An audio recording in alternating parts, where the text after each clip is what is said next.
fans, it's Michelle Joy Phelps, and I'm joined now with none other than Ben Davison. None other. Ben? None other. Yeah, it's great to see you. You've got quite a line there for interviews. A lot of people have a lot to ask you, obviously, with the big fight. Tyson Wilder, Tyson Wilder, Tyson Wilder. If you don't get past Ortiz, there is no Tyson Wilder. Yeah. I know a lot of people, we are jumping the gun. However, they did already announce it, so it's... Well, I think it's... Unofficially announced, isn't it? Yeah, Wilder announced it. Oh. Did he didn't announce a date in that, did he? No, Tyson did. Yeah, Tyson did. Tyson. But they didn't actually release a poster in that, did they? The fight? Nah. No. But anyways, they did, and we know what's ahead. Should he be successful? Now, things could change. It could very well be Luis Ortiz versus Tyson Fury. Do you think that Tyson would sort of fancy that matchup, or do you think he would maybe try to go for like an Anthony Joshua or the winner of that fight? Tyson wants to fight whoever's number two, because he's number one. He wants to fight who's number two. The problem is if Ortiz wins, I'm sure Wilder has a rematch clause and all the rest of it. Mm-hmm. And then obviously it's easy to keep the belts tied up with PBC. If Ruiz comes through, there's so many if, buts and maybes. That's why when people ask me, I'll just say, look, a potential rematch, because that's all it is at the minute, a potential rematch. Yeah. Well, let's talk a bit about, we just finished the weigh-in. Luis Ortiz looking the best he's ever looked. Ever. He's got muscle, he's leaned out. When I asked him what the inspiration or motive was behind that, they said it was just really just a part of, strength and conditioning and whatnot. What do you think it really was? What was his real motive for leaning out a bit?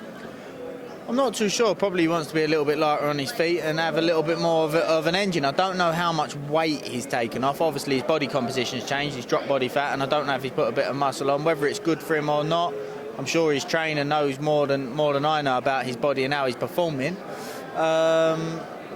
It's one of them. I mean, strength and conditioning is good. It's not going to, it plays an impact, but this fight is going to be down to tactics. And you get your tactics wrong, you get your brains punched outside of your face. Pretty much. Tell me a bit about an update with Tyson. We know that he's always in the gym. There's never a question of him not being in shape and ready to go. But again, there's been a lot of questions as to whether or not we will see the much anticipated rematch between himself and Deontay Wilder. Can you give us any sort of insight? Yeah, listen, like you said, both fighters have come out and put it out there. It's basically just a matter of, oi, how you doing? You okay? It's just a matter of if Wilder comes through this, and obviously that's the whole point of why I'm here.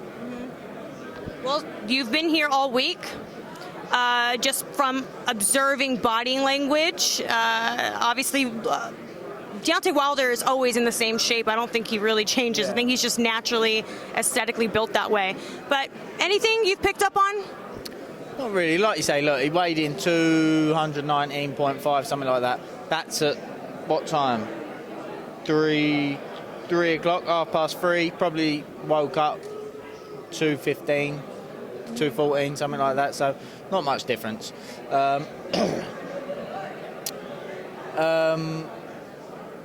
Have I noticed anything? Yeah, I have. I noticed that which I already knew, it's just cemented it really.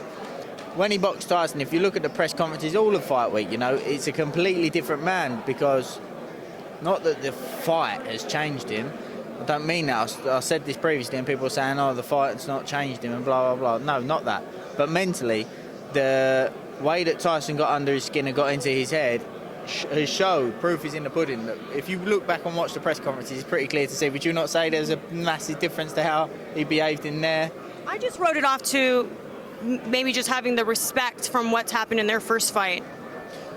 Yeah. But to answer your question briefly, yes. I mean, and it just cements the fact that Tyson definitely got under his skin, and I think that if you had doubts going into that first Tyson Fury fight, you certainly have doubts going into the second fight, because I'm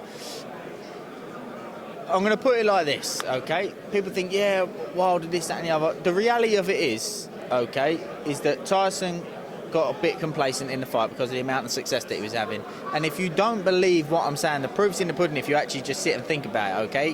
What happened in the 9th? Tyson got back up, dominated after the rest of the rounds. Yeah, everybody's pretty in agreement of that. Went on and dominated the rest of the rounds up until what happened in the 12th round. What happened after that? He got back up and dominated the rest of that round. So it just goes to show that when Tyson put his mind to it and got back concentrated and switched on, he dominated. It's just a case of, you know, when you've lost that much weight, of course his concentration levels are going to be affected. And, you know, it was his first fight at that level for such a long time. Concentration levels are going to be something in question. But now he's been active, got a few fights under his belt. He's balanced with his weight. I think that it'll be a different story, and it's just a case of Tyson staying switched on. Deontay told me he doesn't think that Tyson really wants the rematch. Just because, you know, as we know, Tyson's been sort of dabbling in WWE, which was very entertaining, by the way. He mentions MMA, has been kind of, you know, doing a little light training with Darren Till. He just says that it's kind of like he's all over the place. So what do you have to say to that? He said the same thing going into the first fight. And it's just, again, one thing I said that I took from Fight Week was that the difference between the two was the mental strength. By that I mean Tyson was realistic yet supremely confident. Wilder was having to say things to try and convince himself. Now listen, I've got huge respect for Deontay Wilder, his team. I've got huge respect for Ortiz. I watched the BBC behind the scenes thing. You know, both of them got into boxing to be able to support their daughters with their illnesses. You know, massive respect for that, you know. But I'm just saying, as I see it, that, you know, he's trying to build confidence within himself. Well, if Tyson didn't want to fight, he wouldn't have to fight, would he? But it's obviously it's happening. So what is going on with Tyson at the moment? I mean, the idea is he is preparing at the moment for the February fight to return in boxing, right? Yeah, of course. Yeah, he's training every day. Christian, the strength and conditioning, has gone and started work with him this week. I'll be going back there starting work next week, and it's crack on. Obviously, everything's riding on. He don't get tipped upside down here. Yeah. Well, that's the reason I ask, is because I'm not quite sure where he stands with the WWE, if he has any other appearances coming up. Not that you know of? That's his career. I'm not his wrestling trainer. What did you make of him doing all that, though? Because, you know, a lot of people, and I read somewhere that Frank Warren was not very pleased with the idea of him doing WWE just because of the cut, and in fear that if he, God forbid, something happens, then the fight would be off. Yeah, me and Tyson have a similar sort of outlook on life. Look, people get diagnosed with chronic illnesses every day. You know, you've got to just take each day as it comes. What's for you won't go by you, and enjoy life. And he was enjoying it. And to be honest with you, I went out to Saudi and watched the wrestling. I've got to be honest, it was one of the best experiences I've had. Yeah, with everybody. I know that he thoroughly enjoyed it. And it was fun, you know. Obviously, there wasn't the risk factor and everybody's emotions up in the air. It was something that you could just sit back, enjoy, and I really, really did enjoy it. Yeah, it was good. Speaking of Saudi Arabia, in just a matter of, 2.5 weeks or so, we got the much anticipated rematch between Andy Ruiz and Anthony Joshua. Obviously, potential opponents one day for Tyson.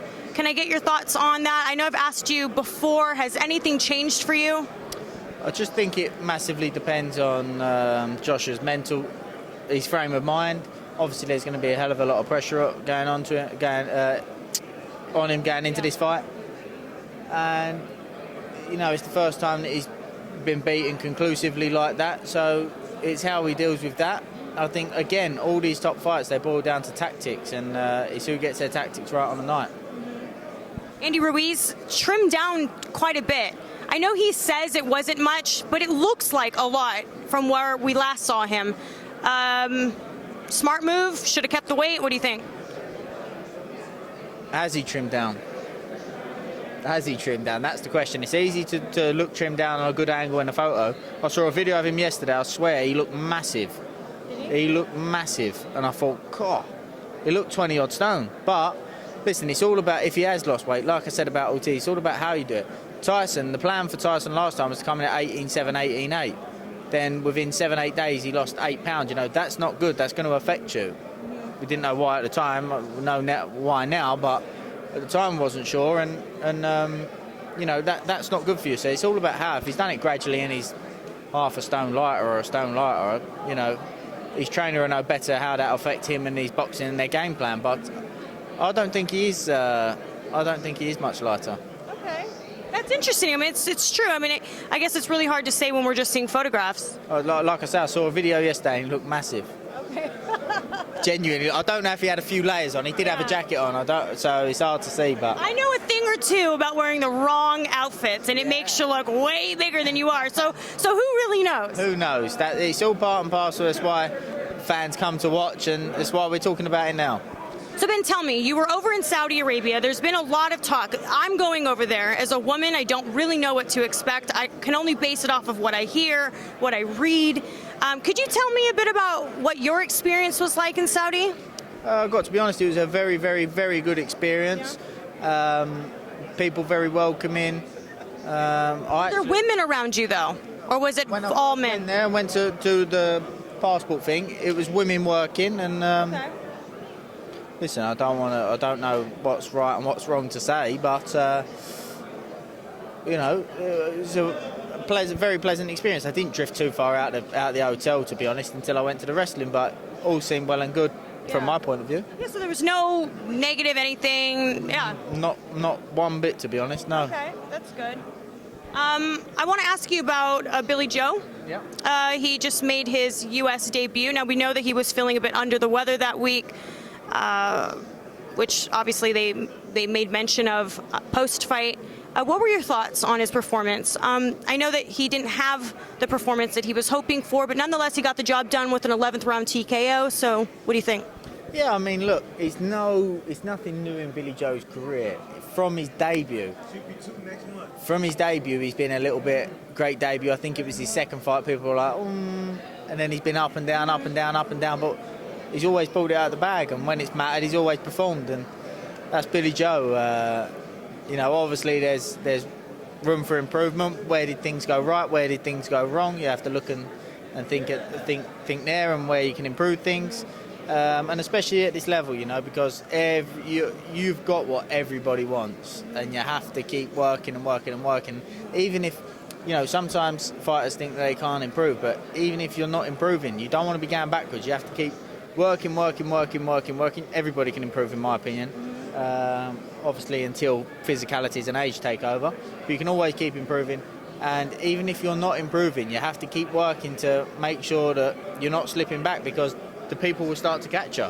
I'm not talking about Billy Joe there, because it's not the case. It's just, like I say, he's done that all through his career, and he found a when he boxed in Scotland, poor performance, come back, good performance against Willie Monroe, and a fantastic performance against David Lemieux. Right. Then he done a iffy performance against Charles Adamu, good performance against Chief Atusufi, iffy performance here. He's probably got two great performances coming up, so it's how Billy Joe is.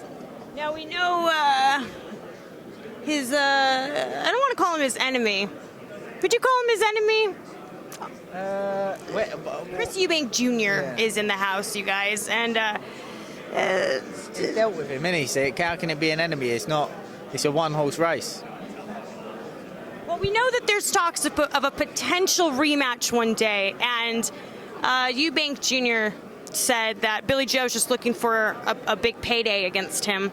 Do you think that Chris has improved even remotely? I mean, I don't know if you know anything, but if he's improved. Yeah, like just based on what you've seen. I mean, I know for the longest time he didn't even have a trainer. Yeah, I will say, I'll be honest. I watched him spar the other day in Mayweather's gym. I sat at the back, kept my head down when he started sparring. I popped up and watched it. And I think there's areas that he's improved on. I think that he's worked on things at distance. Obviously, he's got a good volume of and good work rate. Has he? I don't think he's improved massively, but he's made slight improvements. But Billy Joe's improved more than he's improved, I believe. But listen, they're all good fighters. I don't think that he's a big challenge for Billy Joe personally, but everybody's entitled to their opinion. Now, speaking of age, Floyd Mayweather Jr., who's 42 years old, just announced yesterday that he's coming back. And he said he's coming back with Dana White. So I'm not quite sure what their sort of, I don't know, what ideas they have, their agenda is. But nonetheless, we do know that Dana White is interested in coming into boxing, as he's made mention. What are your thoughts on him making a return at 42? Listen, he's one of, if not the best ever, Floyd Mayweather. Massive fan. In fact, I was looking at this the other day. Golovkin, in his reign, I'm pretty sure this is correct, Golovkin in his reign, which is one of the longest reigns in middleweight history, I'm pretty sure, he beat 3 either current or former world champions. Mayweather beat like 26, someone just told me. Like, unbelievable. But it's time to park that to one side. You've had to think Roy Jones. Roy Jones, one of my favourites ever, and he just carried it on too long, didn't he? It killed me, to be honest. But I just spoke to Zab Judah, and Zab was even saying, like, warning him, like, age does creep up with you. You don't think it does, but it does. And do you think it's smart of him to sort of end his boxing career the way he did, on a high, proving everybody wrong, to only come back, 2.5 years later to risk it all? Listen, he shouldn't do it, should he? He shouldn't do it. But this is, again, me and Tyson always used to talk about his biggest worry when I first started working with him was, what do I do when boxing's gone? Because boxing was recovering him at this time, and his question was always, what do I do when I finish boxing? Yeah. And he's worked that out now. He knows he knows that whatever it is that he's doing, it's routine, structure and consistency. And if the first post I ever put on of me and Tyson working together was exactly that, routine and consistency. And that's what it's all about. And, you know, I don't know what Floyd does with his day-to-day life, but obviously, you know, he's going to have that passion burning for boxing. He's clearly still got it, but whether listen, he's probably playing with everybody. You don't know, but Yeah, because didn't he say he was coming back to, like, rematch Manny Pacquiao, and he never did? Yeah, and then he come out and said that he got paid to say it. Listen, you don't know, do you? But hopefully, if he does mean it, and the people around him can just try and advise him into the right direction, just to, you know, find something that can fill that void. Mm-hmm. And lastly, I've been asking everybody, 2020 is almost here. Can you believe that shit? 2020. I remember it was. Do you remember that Y2K? Year 2000, everybody thought the world was going to end. Like, oh my God, everything's going to shut down. And here we are, 20 years later. It literally reminds me of how old I'm getting. Okay, 2020 is around the corner. What is your 2020 wish for boxing? Is there a particular fight, as a fight fan, doesn't have to be with Tyson, but just as a fight fan, what would you love to see happen in 2020? I'd like to see Canelo and Billy Joe Saunders. I'd like to see Errol Spence and Terence Crawford. And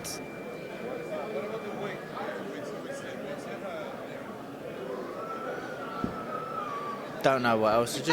Just wish all the boxers health. Yeah, that's a good one.